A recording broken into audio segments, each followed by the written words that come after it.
आप सभी ने हाल ही में देखा होगा कि बांग्लादेश में प्रोटेस्ट चल रहे हैं। प्रोटेस्टर्स जो हैं वो एक स्पेसिफिक पॉइंट पे डिमांड की कर रहे हैं कि जो 30% कोटा था, रिजर्वेशन दिया गया था, उस रिजर्वेशन को हटाया जाए। पहली बात तो ये रिजर्वेशन था क्या? ये रिजर्वेशन बेसिकली उन लोगों के परिवारजनों को दिया गया था जिन्होंने 1971 में बांग्लादेश की आज़ादी के लिए लड़ाई लड़ी थी। बांग्लादेश की सरकार के तहत उन्होंने एक ऐसी नीति बनाई थी जिसके तहत जिन लोगों ने लड़ाई लड़ी थी, जिन परिवारजनों ने लड़ाई लड़ी थी, उनके परिवारजन जो आज तक जिंदा हैं, उनको सरकारी नौकरियों में 30% का रिजर्वेशन दिया जाए। अब सबसे बड़ी बात यह है कि प्रोटेस्टर्स जो बांग्लादेश में हैं, यानी कि जो छात्र वर्ग वहाँ का है, वो इस चीज़ को लेके एक ओपोजिशन कर रहा है। पर क्या ये ओपोजिशन आज की डेट में एक नया ओपोजिशन है? क्या ये प्रोटेस्ट पहली बार हो रहा है? तो इसका आंसर है नहीं। ये प्रोटेस्ट पहले भी कई बार हो चुके हैं। आपको यहाँ पर दो तीन बड़े खेल समझने हैं जो बांग्लादेश में हो रहे हैं, और आज के इस वीडियो में हम उन्हीं खेलों के ऊपर चर्चा करेंगे। सबसे पहली बात, जितनी भी इंटेलिजेंस एजेंसीज वर्ल्ड में ऑपरेट करती हैं, वो हर दूसरे देश में एक स्पेसिफिक फॉल्ट लाइन को हमेशा समझने की कोशिश करती हैं। बांग्लादेश के अंदर भी बहुत सारी फॉल्ट लाइंस हैं। उनमें से एक ऐसी फॉल्ट लाइन है कि ये कोटा जो है, इसके लिए बहुत सारा रिजेंटमेंट बांग्लादेश में बड़े लंबे समय से था। अब सबसे बड़ी बात यह है कि यदि अगर इस चीज़ के पॉलिसी या इस नीति के ऊपर रिजेंटमेंट था, तो क्या इस रिजेंटमेंट का एक प्रोटेस्ट पोटेंशियल बनाकर इसको एक कवर, एक शील्ड, एक नजरिया, एक ढाल की तरह प्रयोग करके इसके पीछे कुछ बड़ा खेल खेला जा सकता है या नहीं? और आज की डेट में ये जो बांग्लादेश में प्रोटेस्ट हो रहा है, ये प्रोटेस्ट केवल और केवल एक ढाल है, एक शील्ड है, जिसके पीछे बांग्लादेश में एक बहुत बड़ा खेल चल रहा है। इस बड़े खेल में केवल अमेरिका अकेला इन्वॉल्व नहीं है, बल्कि इसराइल बहुत ज़्यादा गहरे तरीके से भी इन्वॉल्व है। और आज इस वीडियो में हम ये दोनों एस्पेक्ट्स को स्टडी करेंगे। देखिए, सबसे पहली बात ये है कि जब हम बात करते हैं बांग्लादेश की, तो यहाँ पर हो क्या रहा है कि पिछले कई सालों से बांग्लादेश के और चीन के रिश्ते काफ़ी गहरे होते जा रहे हैं। बांग्लादेश और चीन के बीच में व्यापार भी होता है। बांग्लादेश से कई लोग चीन व्यापार करने जाते हैं, चीनी व्यापारी बांग्लादेश आकर व्यापार करते हैं। इसी के दौरान बांग्लादेश के अंदर चीन और बांग्लादेश की सरकारों के बीच एक बहुत ही गहरा सुरक्षा लेवल पर भी संबंध बना है।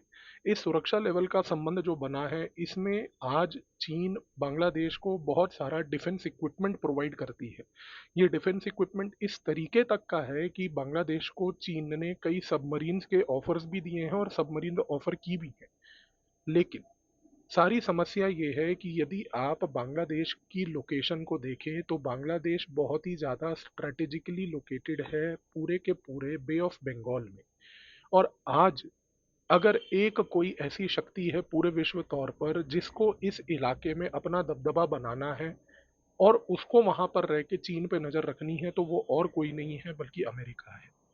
अमेरिका आज की डेट में बड़े लंबे समय से एक रणनीति के तहत चीन को काउंटर करना चाहता है। अब चीन को काउंटर करने के लिए वो चीन के आसपास के देशों के ऊपर नजर रख के बैठा है। देखिए, जहां तक भारत की परिस्थिति है, भारत ने ये बात तो स्पष्ट कर दी है कि हम अमेरिका आपसे संवाद रख सकते हैं, रिश्ते रख सकते हैं, लेकिन हम आपको अपनी टेरिटरी किराए पर देकर चीन के ऊपर नजर रखने के लिए और चीन को काउंटर करने के लिए किसी प्रकार की सहमति नहीं देंगे। कहने का मूल रूप से मकसद ये है कि भारत ने ये बात अमेरिका को स्पष्ट शब्दों में उसके मुंह पे बोली है कि आप भारत के अंदर आकर मिलिट्री बेसिस बनाकर चीन के ऊपर नजर नहीं रख सकते। दूसरी सबसे बड़ी बात यह है कि यदि आप पाकिस्तान का केस देखें और नेपाल का केस देखें, ये दोनों के दोनों देश आज की डेट में चीन के गोद में बैठे हैं।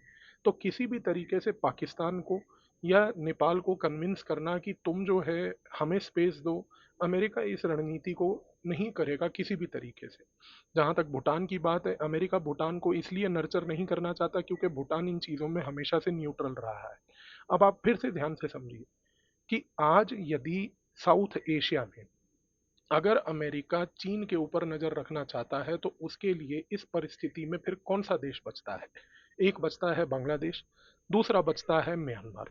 और आज अमेरिका की रणनीति केवल यही है कि वो बांग्लादेश और म्यांमार के साथ मिलकर कुछ ऐसा खेल खेले और इस खेल के तहत वो दो या तीन बड़े उद्देश्य अचीव कर पाए। सबसे पहला उद्देश्य जो अमेरिका अचीव करना चाहता है वो ये है कि वो एक ईस्ट ताइमोर जैसी छोटा सा देश बांग्लादेश की टेरिटरी को तोड़ के और म्यांमार की टेरिटरी को तोड़कर बनाना चाहता है। अब ईस्ट तिमोर वैसे भी जब अलग हुआ था इंडोनेशिया से 1990 के दशक में, तब से ईस्ट तिमोर अमेरिका के साथ इस प्रकार का एक रिश्ता बना के रख रखा है कि ये कहना गलत नहीं होगा कि ईस्ट तिमोर आज की डेट में एक छोटा सा टेरिटरी है जो अमेरिकन बेस है पूरे उस रीजन के अंदर ऑपरेशंस करने के लिए। अब क्योंकि भारत ने मना कर दिया, नेपाल और पाकिस्तान ऑलरेडी जो है वो चीन की गोद में है, भूटान न्यूट्रल है, तो अमेरिका के मन में सबसे पहले यही आया कि मुझे कुछ ना कुछ बांग्लादेश और म्यांमार में करना होगा। अब सवाल उठता है कि भाई इनको कैसे मनाया जाए। जहां तक म्यांमार का सवाल है, सबसे बड़ी बात यह है कि म्यांमार में तो जो मिलिट्री जुंता का रूल है वो तो वैसे ही चीन के साथ बहुत अच्छे संबंध रखता है, और चीन हमेशा से म्यांमार में ये चाहेगा कि मिलिट्री जुंता का रूल ज़्यादा रहे, क्योंकि वो मिलिट्री से एक डिक्टेटर से इंगेज करने में सरलता पाता है। जहाँ तक बांग्लादेश की बात है, अमेरिका ने बांग्लादेश को बहुत बार कन्विंस करने की कोशिश करी है। उसने सबसे पहले बांग्लादेश को ये बोला कि आपके पास आपके ही इलाके के बहुत ही क्लोज एक सेंट मार्टिन करके आइलैंड है, वो छोटा सा आइलैंड है, आप उसको हमें दे दीजिए। हम उस इलाके में अपना एक अमेरिकन बेस बना लेंगे, वहाँ पर नेवी डिप्लॉय करेंगे, कुछ एयर पावर डिप्लॉय करेंगे। बेसिकली वो एक अमेरिका का लिसनिंग पोस्ट बन जाएगा, जिससे कि अमेरिका चीन की गतिविधियों पर जो चीन में हो रही हैं, खास करके तिब्बत लासा में, और खास करके चीन की गतिविधियां जो म्यांमार में हो रही हैं उस पर नजर रख पाए। बांग्लादेश की सरकार ने सीधे तरीके से मना कर दिया, हम आपको सेंट मार्टिन आइलैंड कुछ भी हो जाए नहीं देंगे। अब इसकी वजह से अमेरिका बहुत निराश हुआ, तो अमेरिका ने सबसे पहले इसकी सजा दी बांग्लादेश को। पिछले साल उसने अपनी वीज़ा पॉलिसी में बदलाव करके जो बांग्लादेश के विद्यार्थी अमेरिका पढ़ने जाते थे उनके वीज़ा रेजिम को ऐसा बना दिया कि अब बांग्लादेश के विद्यार्थियों को चीन जाकर पढ़ने में बड़ी कठिनाइयां आने लगी। तो बांग्लादेश की सरकार समझ गई कि ये हमारे लिए टारगेटेड एक तरीके से नीति थी, जिसके तहत ये हमें बेसिकली सजा देना चाहते थे। अब दूसरी चीज उन्होंने क्या करी, जब सेंट मार्टिन आइलैंड का प्रपोजल फेल हुआ तो अमेरिका ने बांग्लादेश को एक और ऑफर दिया। अब उसने ऑफर ये दिया कि सुनिए, आप जो है क्वाड्रिलेटरल सिक्योरिटी डायलॉग, जिसको क्वाड बोला जाता है, आप उसका हिस्सा बन जाइए, और उसके हिस्से बनने से हम आपको जो है एक एलीट क्लब में बिठाएंगे। अब बांग्लादेश जैसे छोटे से नेशन को, छोटे से देश को, अगर ये बात बोला जाए कि ये आपको हम अमेरिका के साथ अमेरिका के बगल में कुर्सी डालकर वहां पर एक बड़े स्थान पर बिठाएं, तो ये चीज़ तो बांग्लादेश की सरकार के लिए एक बहुत पॉजिटिव चीज़ होनी चाहिए थी। लेकिन बांग्लादेश की सरकार समझदार है, वो ये चीज़ को समझ गई कि ये जो पूरा का पूरा क्वाड्रिलेटरल सिक्योरिटी डायलॉग है ये एक एजेंडा लेस डायलॉग है। इस डायलॉग में, इस पूरे मिनी लैटरल ग्रुप में कोई एजेंडा नहीं है, इसका कोई डायरेक्शन नहीं है, दशा दिशा कुछ नहीं है। ये सिर्फ अमेरिका ने एक झुंड बना रखा है निकम्मे देशों को एक साथ एक जगह लाकर, जिसमें वो बार बार सिर्फ इन लोगों को यही बात बार बार बोलती रहती है कि आइए हम चीन को काउंटर करें, लेकिन उसको सहमति किसी से भी नहीं मिलती। क्वाड्रिलेटरल सिक्योरिटी डायलॉग, ये कहना गलत नहीं होगा कि एक टोटल फेलियर है मिनी लैटरल के नाम पर आज की डेट में, अभी तक कम से कम। आने वाले समय में कुछ सहमति बन जाए, भारत जैसा देश मान लीजिए कि उसमें जाकर ये बोल दे कि नहीं हम तो चीन को ऑफिशियली काउंटर करेंगे, तब अलग बात होती है। लेकिन आज की डेट में वो एक निकम्मा ग्रुप है, जिसमें अमेरिका का निकम्मा एजेंडा बिल्कुल नहीं चल पा रहा। बांग्लादेश ने क्वाड का भी प्रपोजल मना कर दिया। अब जब ये प्रपोजल भी मना हुआ तो अब अमेरिका को ये लगा कि अब मुझे तीसरा खेल खेलना पड़ेगा। अब तीसरा खेल बड़ा इंटरेस्टिंग है। अमेरिका आज की डेट में म्यांमार के कुकी चिन प्रोविंस के अंदर बहुत गहरे तरीके से काम कर रहा है। कुकी चिन प्रोविंस जो म्यांमार का है, वहां से लेके जो कुकीज हैं वो बेसिकली रहते हैं पूरे बांग्लादेश के कुछ इलाकों तक। चिटागोंग हिल ट्रैक्स वाला जो इलाका है वहां पर भी आपको कुकी चिन मिलेंगे लोग। कुकी चिन प्रोविंस में म्यांमार के, वहां पर भी कुकी मिलेंगे। और सबसे बड़ी बात, भारत के मणिपुर में आपको कुकीज मिलेंगे। अब अमेरिका ने क्या किया, अमेरिका ने दो चीजें करी। आप पहली चीज ये समझिए कि ये जो कुकीज हैं, कुकी चिन्ह जितने भी हैं, ये सारे बेसिकली क्रिश्चियंस हैं। अब ये ईसाई धर्म को मानते हैं। तो अमेरिका ने क्रिश्चियन मिशनरीज को भेज के पहले तो इन लोगों में एकता बनाई।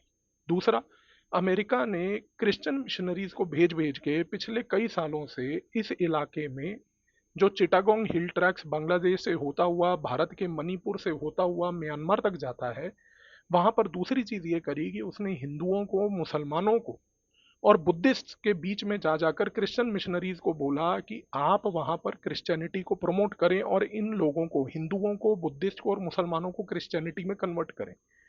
अब इस छल कपट के तरीके से इन लोगों ने बहुत से लोगों को यहाँ पर क्रिश्चियनिटी में कन्वर्ट करना शुरू कर दिया। अच्छा, तीसरी सबसे बड़ी इंटरेस्टिंग चीज ये हुई कि जो ये कुकी चिन्ह थे, अब ऑब्जेक्टिव ये था कि ये जो कुकी चिन वाले लोग हैं, जो म्यांमार के कुकी चिन प्रोविंस से लेकर चिटागोंग हिल ट्रैक से लेकर मणिपुर के कुछ इलाकों तक रहते हैं, अमेरिका के मन में आया कि क्यों ना हम इस पूरे के पूरे इलाके को ही काट लें और इस इलाके को काट के इन तीनों देशों से एक ईस्ट तिमोर जैसा छोटा सा देश यहाँ पर बना लें। और ये जो छोटा सा देश बनेगा ये एक क्रिश्चियन देश बन जाएगा। लेकिन सबसे बड़ी बात यह है कि अगर हमें इस इलाके में एक क्रिश्चियन देश बनाना है तो वो क्रिश्चियन देश बनाने के लिए हमारे को एक बहुत लंबी प्लानिंग करनी पड़ेगी। अब लंबी प्लानिंग देखिए इन्होंने कैसे करी। जहां तक कुकी लोगों का सवाल है, कुकी लोग जो कि ट्राइबल वर्ग है, ये ट्राइबल वर्ग पहले तो अगर आप देखें तो एनिमिज्म में बिलीव करता था। एनिमिज्म का मतलब होता है कि नेचुरल डाइटीज का वर्शिप करा करता था। इसके बाद कुकीज के अंदर एक बड़ी महत्वपूर्ण प्रथा ये भी है कि वो हेड हंटिंग में बिलीव करते हैं, यानी कि सर को काटना और उसकी वर्शिप करना। अब क्योंकि जाहिर सी बात है ये चीज कठिनाई है आज की डेट में करना, क्योंकि ये पहले कई सालों पहले ये प्रथा हुआ करती थी सर काट के उसकी जो है वर्शिप करनी। तो आज की डेट में शरीर का कोई दूसरा अंग काट कर उसकी जो है पूजा करना कुकी लोग हमेशा से करते आए थे और आज भी करते आए हैं। अच्छा, तीसरी चीज क्या है? तीसरी चीज ये है कि आज एक कुकी लोगों का बड़ा महत्वपूर्ण लीडर है जो कुकी नेशनल आर्मी का हेड भी है। उसका नाम है पीएस हाउकिप।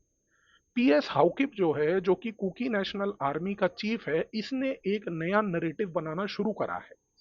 अब कुकी नेशनल आर्मी जो है, जो कि एक संगठन म्यांमार के कुकी चिन प्रोविंस में रहती है, वहां पर ये पीएस हाउकिप जो है, ये पिछले कई सालों से एक नया नैरेटिव ये चला रहा है कह के कि हम जो कुकी लोग हैं, हम लोग बेसिकली पहले एनिमिज्म में मानते थे, फिर हम हेड हंटिंग में मानते थे, लेकिन हम लोग अगर ध्यान से हमारी एंसेस्ट्री को ट्रेस किया जाए तो हम लोग तो यहूदी लोग हैं।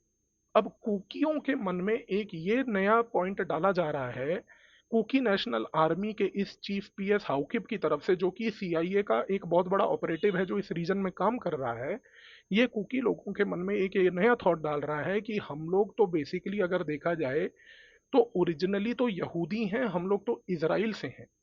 और सबसे बड़ी बात, ये सिर्फ ये नहीं कह रहा कि हम लोग इजराइल से हैं, ये कह रहा है कि हम लोग तो जो भारत आए थे और भारत के बाद म्यांमार या चिटागोंग हिल ट्रैक्स के इलाकों में आज की डेट में जाके बस गए, हम तो यहाँ पर केवल घूमने आए थे। ये हमारा ओरिजिनल होम नहीं है। ये हमारा ओरिजिनल होम इसलिए नहीं है क्योंकि क्योंकि हम यहूदी लोग हैं। हमारा ओरिजिनल होम केवल और केवल इजराइल है। और आप सोचिए कि अमेरिका के दबाव के तहत सीआईए के प्रेशर में पीएस हाउकिप ने ये भी किया है कि उसने कई खत इजराइल के प्रधानमंत्री बेंजामिन नेतन्याहू को पिछले कई वर्षों में लिखे हैं, ये कहते हुए कि कुकियों को वापस इजराइल में आने की, वहां पर पनाह रहने की दी जाए। आज की डेट में अब ये नरेटिव क्यों चलाया जा रहा है? इसका नरेटिव का फायदा ये है कि एक क्रिश्चियन किंगडम बनाने के चक्कर में अगर ये बात प्रमोट कर दी जाए कि कुकीज जो हैं वो क्रिश्चियंस तो बाद में थे, लेकिन पहले उनकी ओरिजिनल आइडेंटिटी क्योंकि यहूदी थी, तो जाहिर सी बात है कि यहूदियों को कोई वहां पर ओपोज नहीं करेगा। अच्छा, दूसरी चीज, अब आप चाहे ये कहें कि भाई हम यहूदी थे या आप चाहे ये कहें कि हम क्रिश्चियंस थे, सवाल ये उठता है, आप अपनी कोई भी रिलीजियस आइडेंटिटी बताएं, आपका मूल उद्देश्य इस इलाके में क्या है? आपका मूल उद्देश्य ये है कि आप एक क्रिश्चियन किंगडम बनाना चाहते हैं। आप बेसिकली छोटी छोटी टेरिटरीज यहाँ पर बनाना चाहते हैं। आपका मेन उद्देश्य केवल ये है। अब सबसे बड़ी बात क्या है, ये कैसे होगा? अब इतना आसान तो है नहीं कि इस इलाके में क्रिश्चियन किंगडम बन जाए। अब यहाँ पर अमेरिका ने नया खेल खेला है। पिछले साल अमेरिका ने इस पूरे इलाके में, खास करके कुकीचिन प्रोविंस के पास अराकन योमा माउंटेन्स जो हैं, वहां पर जहां पर बहुत सारे रोहिंग्याज रहते हैं जो कि मुसलमान हैं, उन रोहिंग्याज के तहत अमेरिका ने एक नई रणनीति बनाई है। नई रणनीति ये बनाई है कि अमेरिका ने पाकिस्तान की आईएसआई को एक बात बोली। उन्होंने पाकिस्तान की आईएसआई को ये बोला कि भाई आप एक संगठन बनाओ, उस संगठन को इस्लामिक नाम दो, वो इस्लामिक संगठन कुकियों के साथ काम करेगा। उस इस्लामिक संगठन को बोलो कि हमें यहाँ पर छोटे छोटे कैलिफेट गांव बनाने हैं, कैलिफेट विलेजेस बनाने हैं। वो कैलिफेट विलेजेस का कंट्रोल जब बनेगा, वो दिया जाएगा इफेक्टिवली कुकियों को। और जब कुकियों को कैलिफेट विलेजेस का कंट्रोल मिलेगा, जिसको वो कंट्रोल करेंगे, एडमिनिस्टर करेंगे, उनको एडमिनिस्टर करने की सारी शक्ति और पावर दी जाएगी यहूदियों की तरफ से, यानी कि इसराइल की तरफ से। और इवेंचुअली लॉन्ग रन में आईएसआई को वहां से हटाकर, उस कैलिफेट विलेज को हटाकर, यहूदी क्योंकि अमेरिकन के एलाइज हैं उनको बोलकर इस इलाके में एक क्रिश्चियन किंगडम बनाया जाएगा। अब आप देखिए कि आईएसआई ने अमेरिका के इस पूरी थ्योरी को एग्जीक्यूट करने के लिए क्या किया। आईएसआई ने पिछले साल इस इलाके में एक नया संगठन बनाया। उस संगठन का नाम है जमात उल अंसार फिल हिंदी अल शर्किया। अब ये जमात उल अंसार फिल हिंदी अल शर्किया नाम का ये जो संगठन है, ये आईएसआई स्पॉन्सर्ड संगठन है। ये ग्राउंड लेवल पर कुकी चिन लोगों के साथ काम कर रहा है। ये कह रहा है कि मुसलमान कुकी चिन के भाई हैं, कुकी चिन कह रहे हैं हम मुसलमानों के भाई हैं। इन दोनों में एक सहमति बना दी गई है और बोला ये जा रहा है कि कुकी चिन जो हैं, क्योंकि वो मुसलमानों के भाई हैं, मुसलमान आज की डेट में इस इलाके में ये जो संगठन है जमातुल अंसार फिल हिंदी अल शर्किया वाले, ये बनाएंगे यहाँ पर कैलिफेट विलेजेस, छोटे छोटे कैलिफेट के गांव। और ये कैलिफेट के गांव की प्रशासन दी जाएगी कुकी चिनों को। और जिस दिन कुकी चिन को प्रशासन की पावर मिल जाएगी, जब ये कैलिफेट गांव बन जाएंगे, तो प्रशासन करने की शक्ति, सरकार चलाने की क्षमता, छोटे छोटे गांव में प्रशासन देने की जो ताकत होगी, वो यहूदियों से आएगी। क्योंकि पीएस हाउकिब तो पहले ही बोल रहा है कि भाई हम लोग तो जो हैं, हमारा एंसेस्ट्री और ओरिजिन जो है वो तो इसराइल से है।